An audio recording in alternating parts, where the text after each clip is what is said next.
So the way this technology works, it's sound waves. It delivers either high or low energy, depending on what we determine is needed in the treatment.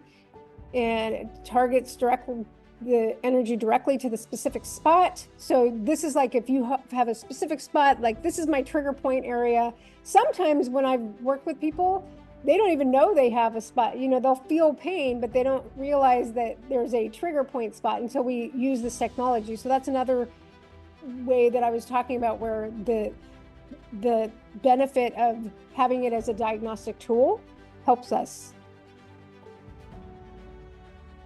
So this reaches the deep tissue very effectively. It focuses on really tough fibrotic scar tissue, adhesions and calcifications. So sometimes if people have something for a really chronic time and there's a lot of adhesions of fibrotic tissue in there, this can really help a lot.